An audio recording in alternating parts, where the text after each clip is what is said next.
We go to the last speaker, which is Sihem Bensendrine from Tunisia. Merci, Monsieur le Président. Bonjour. Благодаря. Thank you, Chair. I would like to mention that the specificity of the revolution in Tunisia is not coming from the top. It is not led by a political force, and it is not a subject to bargaining. This is the difference between our revolution and the revolution in the countries of the Central and Eastern Europe. And if we are slowly but gradually moving towards reforms, each step and each phase is being negotiated between the provisional government, which is composed of technocrats, and the people on the street, the symbols of revolutions, the so-called people on the Kasbata, like we say in Tunisia. This is a symbolic place where, for example, a strike or a demonstration which is organized and is going on for more than 2 months now, has been organized by young people who have come from all around Tunisia, and they were camping on the street. They were having their tents with them and were camping out. And basically, they were the organized force which opposed the status quo. So the Kasbata is a symbol of the civil society in Tunisia. We have always had a strong civil society. This civil community has not always been in the position to fight, but has always influenced the development of the country and has played a crucial role in the demolishing of this dictatorship. The first thing that we managed to carry out throughout those reforms was to mobilize the constituencies to elect a constitutional assembly. And the provisional government, as well as the majority of the political parties, wished to have presidential elections first on the basis of the old constitution. And we became aware that maybe this route will actually may lead to another type of dictatorship, because you know that even if you have the best wishes, you may end up being a dictator if the rules allow this to be so. So we tried to listen carefully to your experience. We exchanged our viewpoints with all the presented countries. We also talked to people from Latin America. We may also exchange experience with other countries like Belarus. And from our talks, we found out that if we had presidential elections on the basis of the old constitution, we will end up in a situation like the one in Belarus. And we took our lesson from that. We fought against that decision, and we tried to make the government to convene a new constitutional assembly, which will write the new constitution, and this will be the only legal document that will be valid after the revolution. On the 24th of July, we will have those elections, and by deciding to have this constitutional national assembly, and by having the provisional government decide that on the insistence of the Kasbata, we also witnessed a decision to bring down the main party.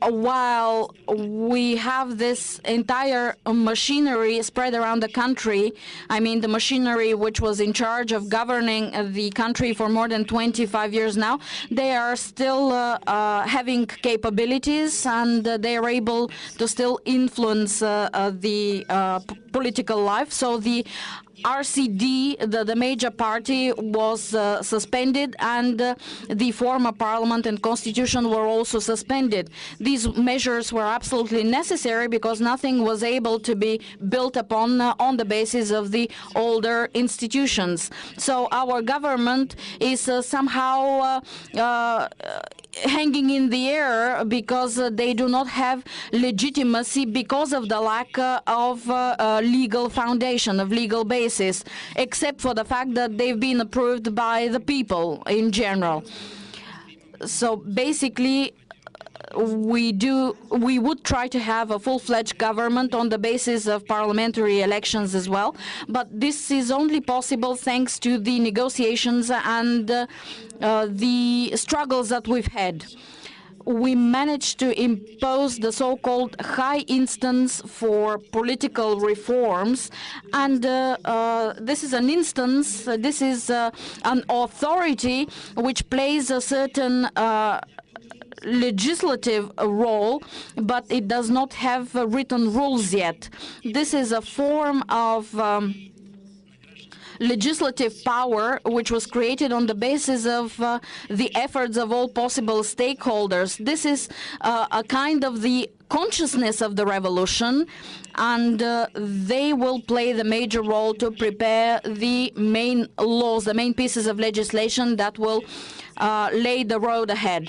Yesterday, there was the final decision after the negotiations with the government on the so-called election code. How are we going to proceed with electing our constitutional assembly?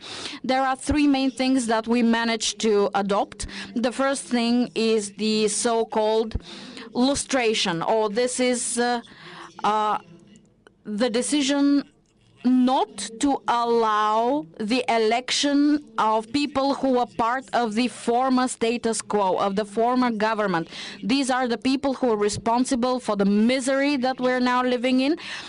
These were the people from the political bureau, the central committee, and the chiefs of the local coordination committees. Of course, the debate on this issue was really heated, and some of the opposition parties also mentioned that this was not fair because this creates inequality between citizens in respect of the law. However, this is not a case of injustice, of not being fair, but it's just trying to seek accountability for crimes that these people committed in the past.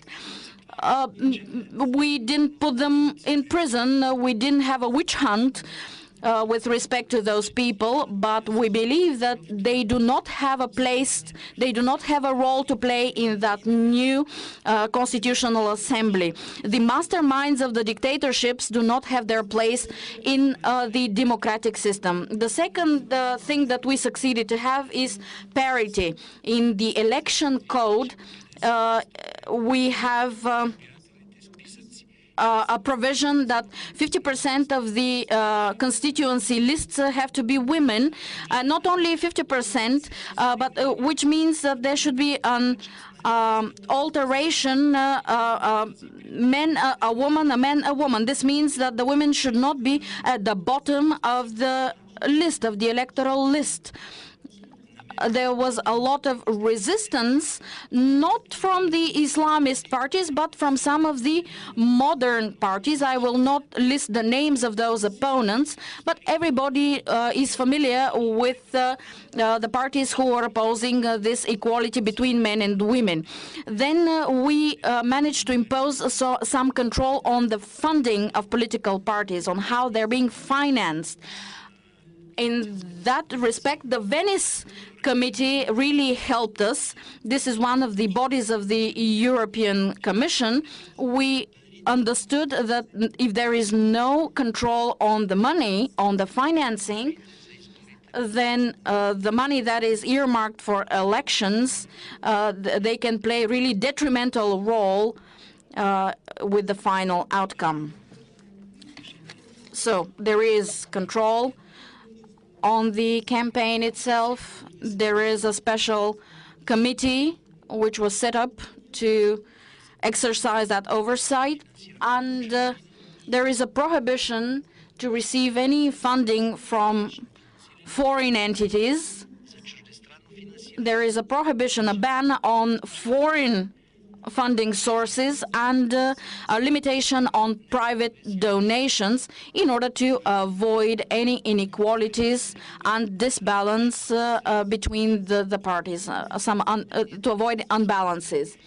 Also, the monitoring of the elections themselves is really crucial, and the composition of this committee I spoke about, the Oversight Committee, will be finalized next week, and this body will be able to guarantee, to a certain extent, free and fair elections. And, of course, we will try to get the international community monitor the elections as well, and the civil society would also have to be involved. You can ask me questions in more detail if you're interested about this oversight and control, but I'm trying to stick to my time limitations during this debate.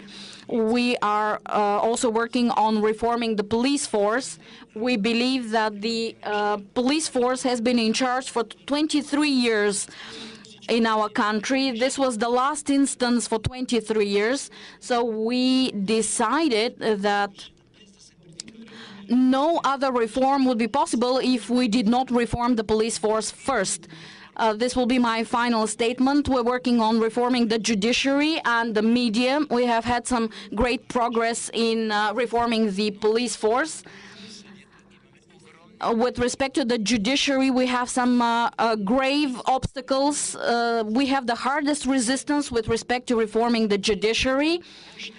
And with the media, it is even more difficult. There is no new media that are emerging right now, and it's a great challenge to conduct the campaign with zero new media. So basically, so far, there is strict control on media. Now I think we have a few minutes for questions and answers. Yes, I see a gentleman here, and next here. Can you provide with the microphone? Well, thank you, Mr. Chair. I do have questions to my dear friend, Mr. Sihem, whom I respect very much, and I believe that we should give full chance to the Islamist Muslim brothers, others, to be part of the political life in Egypt. And I was even promoting this in the parliament. But I just want to ask him, and I need clear answer, do you accept a woman to be a president in Egypt? Do you accept a Christian to be a president in Egypt? Do you accept serving alcoholics in the tourist industry, those who comes and have or enjoy their summer holidays where they can wear swimming suits? Do you accept bank interest, or you see, or you believe that this is something is no good or forbidden?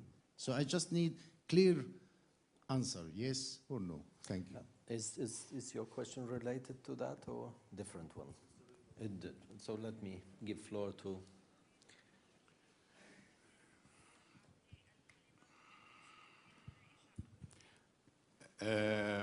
أولاً أحب أن أعلق بداية على كلمة لزميلي. I would like to answer by making a certain remark. The Muslim Brotherhood and sometimes Al-Qaeda are put in the same group. Sometimes it is claimed that they receive funding from Iran. This is not true because we are subject to some strict control, and that's why we are not able to receive money from abroad. The world has not yet witnessed a law which will forbid people to express their desires. We cannot judge a person for doing this or that. I would like to answer my friend Mohammed's question. We do accept, we will agree to what the people accept, what the people would suggest through parliament, through constitution. Uh,